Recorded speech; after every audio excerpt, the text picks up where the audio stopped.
하나님의 크신 은혜가 오늘 여러분 가운데 함께하기를 축원합니다. 우리 신혼부부 팀 나오니까 너무 이쁘죠? 그죠? 예. 예. 가정의 달 맞아서 사실 그 어떤 말씀으로 또 우리 신혼부부 식구들과 또 이 친구들에게 축복을 할까 이런 고민도 하고 기도를 하다가 말씀을 이렇게 잡았습니다.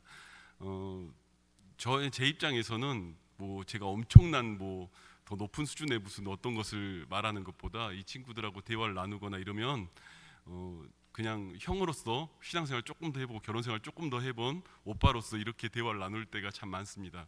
그 가운데서 이런저런 이야기들을 많이 나눕니다. 그들이 또 지금 갖고 있는 그런 고민들과 생각들 속에서 하나님의 방법들을 어떻게 찾아갈까 이런 생각들을 많이들 해보게 됩니다. 오늘 본문에서는 사실 참 설교하기가 어렵습니다. 오늘 본문은 왜 그러냐면 살아갈수록 이 사랑에 대한 설교가 어렵다는 것을 많이 느낍니다. 왜냐하면 대할수록 또 누군가를 만날수록 쉽지 않는 것들을 경험하기 때문이죠. 오늘 본문 속에서는 사실은 그 교회를 향해서 한 이야기입니다. 이 고린도전서 13장의 그 내용들은 그 결혼식 할 때 그 하는 그 메시지가 아니라 교회를 향해서 한 말이죠. 이 교회를 향해서 이 말을 할 때 이들이 어떠하였기에 그러한 자리에 갔냐면요. 클라우디우스 황제 때 사실 그 이전에 로마 칙령상 유대인들에 대해서 기독교가 이렇게 좀 허용이 됐었습니다. 허용이 됐는데 나름 너희의 신앙생활 해라 허용이 됐는데 이 유대인들이 로마에서 싸우는데요. 너무 싸움이 많은 거예요. 너무 싸움이 많으니까 도저히 뭐 어떻게 할 수가 없는 거예요. 그 싸우는 내용들 들어보면은 우리가 고린도전서 초반에 보면은 나오는 내용들 속에 있습니다. 서로 당 때문에 싸우고요. 서로 짓는 문제들 때문에 싸우고요. 그 여러 가지 이유들 가지고 싸우기 시작합니다. 그래서 뭐 크게 말하면 부활했냐 안 했냐부터 뭐 서로들 간에 유대인들끼리 모여서 사는데 그들끼리 싸우는 싸움이 너무 심하니까 클라우디우스 황제 때 어떤 일을 벌이냐면 단체로 추방을 시킵니다. 유대인들을. 그래서 추방 간 곳이 고린도 지역이에요. 그래서 우리가 고린도전서나 고린도후서 말씀을 대하다 보면 브리스길라, 아굴라나 또 그 자주장사 루디아나 이런 분들이 등장하죠. 그분들이 그곳에 갔더니 그분들이 바울과 그 모든 이들에 대한 이야기들을 듣고 자신의 집을 공개하여 교회로 내어놓고 이런 일들을 한 거죠. 그러니까 이들이 다 추방가서 벌어진 일들이에요. 그러니까 추방가니까 우리가 너무 잘 아는 바울이 직업이 뭐였죠? 아니 말고 또 있잖아요. 직업. 예. 텐트 메이커. 그렇죠?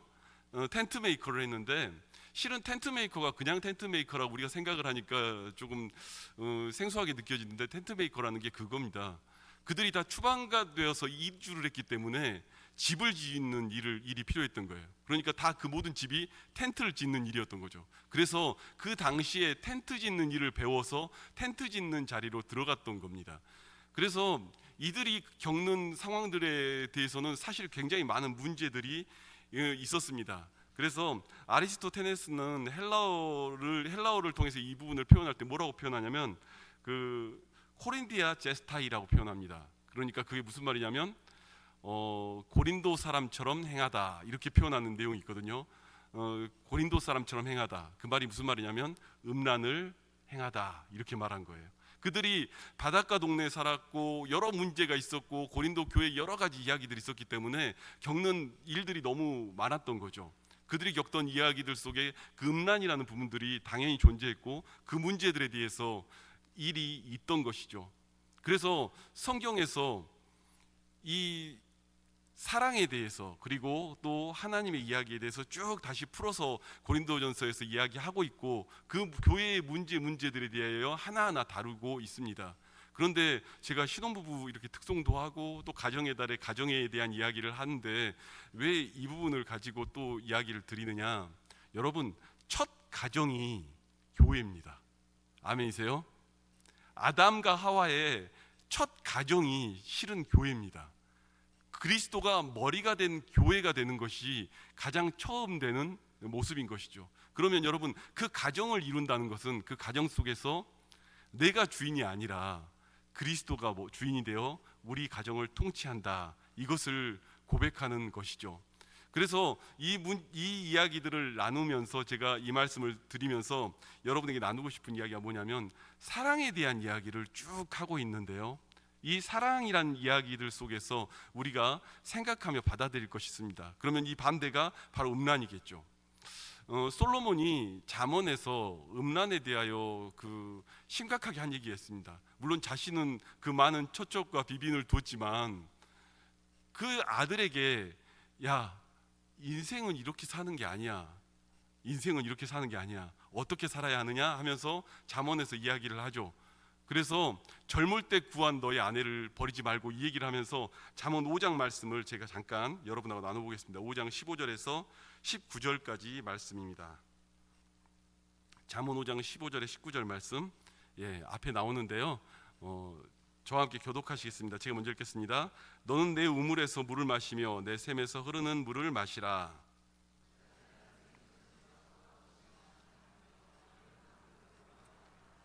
그 물이 내게만 있게 하고 타인과 더불어 그것을 나누지 말라.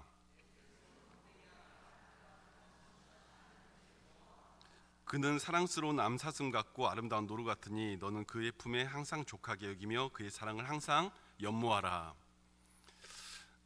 SL 부부에서 제가 이 부분 가지고 함께 한번 말씀을 나눈 적이 있었는데요, 말씀을 한번 계속 올려주시겠습니까? 이 말씀 속에요, 재밌는 이야기가 있어요.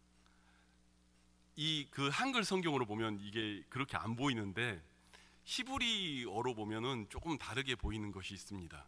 히브리어에서는 이 말씀들이 조금 다르게 표현되는 것이 있어요. 너희는 너희 가정을 지키고 가정에 대해서 생각해라. 절대 너희 샘물이 밖으로 새는 것 하지 말고 너가 젊어서 얻은 아내를 귀하게 여겨라, 이렇게 하면서 뭐라고 말하냐면요, 15절에 보면 내 우물이라고 하는 우물은 보르입니다. 여기에 나온 물이 그 네 가지 우물이 나와요. 왜 우물이라고 똑같은 우물이 나온 게 아니라 물이라는 종류의 네 가지가 나와요. 그러니까 첫 우물, 내 우물의 우물이라는 것은 보르라는 표현인데, 이거는 그냥 웅덩이에요. 그러니까 지저분할 수 있는 이렇게 고여 있는 물을 보르라고 말한 거예요. 그런데 그게 내 샘에서 흐르는 물을 마셔라, 이렇게 했는데 이것은 보엘입니다. 여기 단어는 보엘이에요. 그러니까 이건 뭐냐면 샘이에요. 흐르는 물, 샘. 그런데 이게 좀 더 지나가면요, 16절에 보면요, 어찌하여 내 샘물 할 때 이거는 마얀입니다. 근데 이건 또 계곡이에요. 계곡물이 콸콸 쏟아나는 그 계곡물이에요. 그런데 마지막에 나가면요, 18절에 내 샘으로 복되게 하라 하는 이 복되게 하는 말은 그 마코르라고 하는데요, 이것은 무슨 말이냐면 그 파운틴이에요. 스프링이에요. 폭포수처럼 쏟아져 나오는 물을 말하는 거예요. 이게 무슨 얘기냐? 분명히 같은 잠언의 이야기를 하면서 너의 가정에 대해서, 너의 처음의 가정은 이런 모습일 거야, 웅덩이 같고, 그러나 그것이 샘이 되며 그 샘으로 흐르는 물 같으며 그 가정을 더 지키며 그 가운데서 살아가면 그 안에서 솟아나는 샘물이 되고, 그 솟아나는 샘물이 더 폭포수처럼 쏟아지는 아무도 알지 못하는 그 놀라운 물로 변할 거야, 이 말을 하는 거예요. 솔로몬이 그 부분들에 대하여 이야기를 나누면서 지혜가 무엇이냐면, 너의 있던 첫 가정, 그 남편, 아내를 연모하고 남편을 연모하는 것, 그것이 너가 해야 되는 일이야 라고 이야기하는 거예요. 어디 가서 이게 새는 것 원하지 말고, 새는 것 바라지 말고, 탐심과 우상 숭배를 따라 선택하지 말고, 그 안에서 그 샘물이 넘쳐나지 않도록 내 안에서 그 안에 같이 함께 할 때 이 샘물이 정말 파운틴이 되어 내 가정 속에 넘쳐날 것이다, 이렇게 말을 하는 것이죠. 여러분, 우리가 사실 굉장히 어려운 시대에 살고 있습니다. 우리 젊은 친구들 있지만 참 어려운 시대에 살고 있어요. 너무 많은 유혹거리와 많은 것들이 있죠. 가끔 신앙에 대한 이야기를 나누다가 저 친구들하고 이야기를 나누고 이런 부분들 이야기 나누다 보면 갖가지 어려움들이 있습니다. 경제적인 어려움, 상황적인 어려움, 여러 가지 일들이 있죠. 그래서 다툴 때도 있습니다. 그런데 제가 여기 있는 친구들 얼굴 보니까 제가 했던 이야기들이 있어요. 이분들하고 나눌 때 집에 가서 싸울 때는 잘 싸워야 된다. 제가 그 얘기를 해요. 잘 싸우란 말을 합니다. 잘 싸우라고 하니까 무슨 목사님이 싸우란 얘기를 하냐고 그러는데, 싸우라는 말이 무슨 말이냐면 소통하라고요. 말을 하지 않고 닫지 말고 소통하라고 이야기를 하는 거예요. 대신 이 싸울 때는 규칙을 반드시 엄수해라. 무슨 규칙이냐면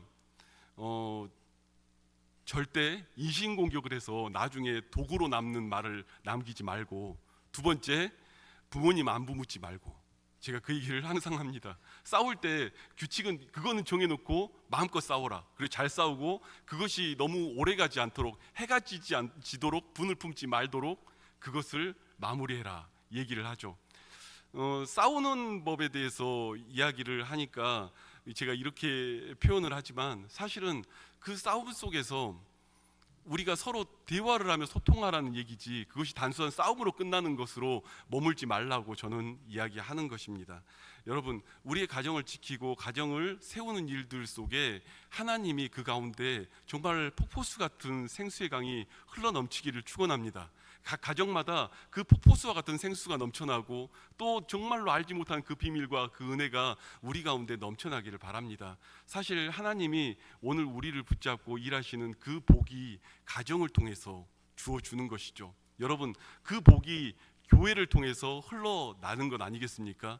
그 사랑을 지키며 바라볼 때 그 일들이 우리 가운데 일어나죠. 오늘 우리가 말씀을 보면서 이 이야기들 나눠보려고 합니다. 오늘 여기에서 방언과 천사의 말과 수많은 이야기들을 하면서 쓰고 있습니다. 그런데 사랑이 없으면 다 울리는 꽹가리가 된대요. 정말 울리는 꽹가리가 되고 정말로 소리나는 구리밖에 되지 않는다고 이야기하는 거예요. 얼마나 고린도 교회에 충만한 은사가 임했는지 몰라요. 얼마나 고린도 교회에 하나님의 풍성함이 임했는지 몰라요. 그러다 보니까 이들이 다 은혜 받고 그렇게 살았기 때문에 다 나 잘난 이야기들을 하기 시작한 거예요. 내가 낫고 내 이야기에 대해서 주목하고 나에 대한 이야기들을 해나가며 그 말들을 했던 것이죠. 여러분, 부부 가운데 이렇게 이야기를 나누는 내용들 보면 우크라이나 전쟁 때문에 싸우진 않지 않습니까? 뭐 엄청나게 거대한 일 때문에 싸우지 않지 않습니까? 제가 그 상담하다가 집에 양파 키우는 것 때문에 싸우는 신혼부부를 본 적이 있어요. 양파를 키우는 것 때문에 싸우더라고요. 그런데 그 싸움이 우리가 볼 때는 별거 아닌 싸움이지만 그들에게 있어서는 엄청난 싸움 아닙니까? 내가 너한테 이렇게 해줬는데 너가 나한테 안 갚아? 너가 나한테 이렇게 하면 나한테 이 정도는 해줘야지. 여러분, 이 싸움은요, 제가 다 넣고 이야기 드리는데 끝나지 않습니다. 왜냐하면요, 각자 자기가 중심이 되어 이야기하기 때문이죠. 완전히 주님은 다른 차원의 싸움에, 다른 차원의 이야기들 하고 있는 거예요. 사랑에 대해서 오래 참고 온유하며 시기하지 아니하며 자랑하지 아니하며 교만하지 아니하며, 말씀을 전하려고 이 말씀을 묵상하면서 한번 제가 이 본문을 읽어봤습니다. 그런데 이렇게 보이는 거예요. 오래 참지 못하고 온유하지 못하고 시기하고 자랑하고 교만하고 무례히 행하고 내 유익을 구하고 성내고 악한 것을 생각하고 불의를 좋아하고 진리를 싫어하고. 누구를 뭐라고 하는 게 아니라 이 말씀이 그냥 제 마음에 꽂혀서 그와 반대로 살고 있는 제 자신이 보이더라고요. 정말 안 되고 안 되는 그 심정 속에서 그냥 그렇게 얘기하고 있는 제 자신이 보이더라고요. 세상적인 사랑은요, 너가 이만큼 해줬으니까 나한테 내가 이만큼 해줘야 돼, 이것을 말하는 사랑이라고 한다면, 그 세상적인 사랑은요 답이 나지 않습니다. 교회 안에서도 마찬가지예요. 세상적인 사랑과 세상적인 방식으로 다 대입해서 이야기하면요 안 끝납니다. 너가 이렇게 해서 내가 이렇게 상처받았고, 내가 이렇게 해서 너가 이렇게 상처받았고, 이것 때문에 나는 이런 상황 속에서 이 상황을 납득할 수 없고, 이렇게만 말하면요 끝이 나지 않습니다. 정말 끝이 나지 않는 싸움만 계속될 뿐이죠. 여러분, 우리가 그 사랑을 알아야 합니다. 바로 그리스도 예수의 사랑이죠. 탕자는 자신이 원하는 세상의 사랑을 원해서 재산을 떼가지고 나간 거예요. 그런데 그가 다 털고 돌아오는 건 누구 품이죠? 아버지 품이죠. 아버지 품으로 돌아와야 아버지의 사랑을 할 수 있습니다.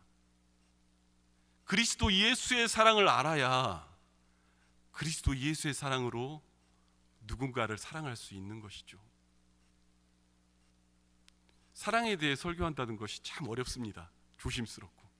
어릴 때는 아는 줄 알았어요. 그런데요, 그러지 않아요.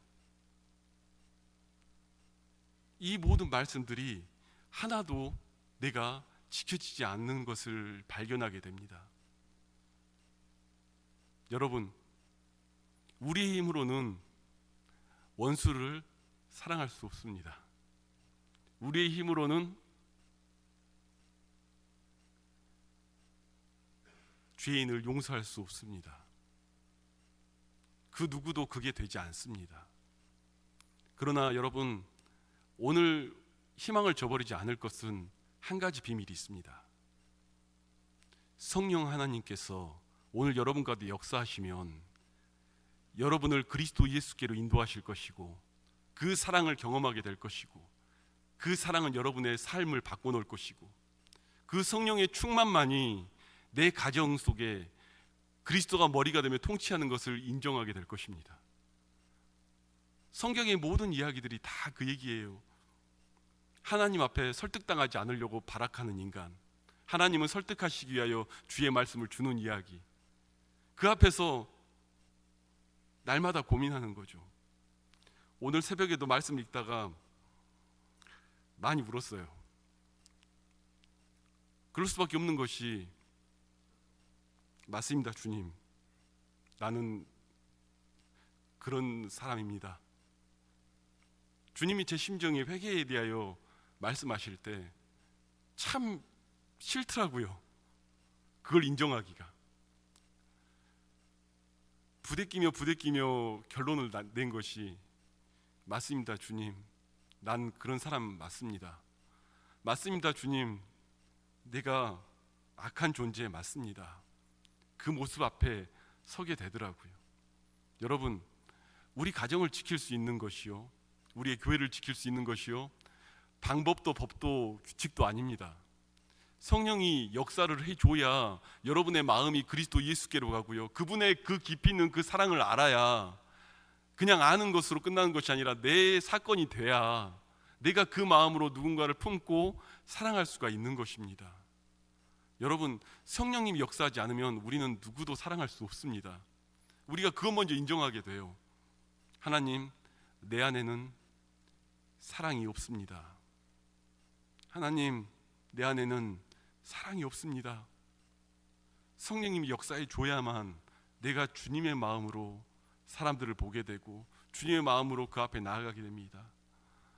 인간적인 그 모습으로 내가 어떤 것도 할 수 없습니다. 그것이 인정이 되어야 합니다. 여러분, 심령이 가난한 자는 복이 있다고 말하는데요, 그 심령이 가난하다는 건요, 여러분, 그 원어대로 이야기하면 망했다는 말이에요. 심령이 가난하다는 게 뭐냐면, 말씀 앞에서 내가 망했습니다. 나는 망한 존재입니다. 내가 진짜 망했습니다. 내가 하나님 은혜 아니면 살 수가 없겠군요. 내가 하나님의 도움 아니면 살 수가 없겠군요. 그 고백이 시작되는 거예요. 여러분, 고린도전서 13장의 이 사랑의 이야기는요, 성령이 교통해야만 우리가 조금 따라가는 거예요.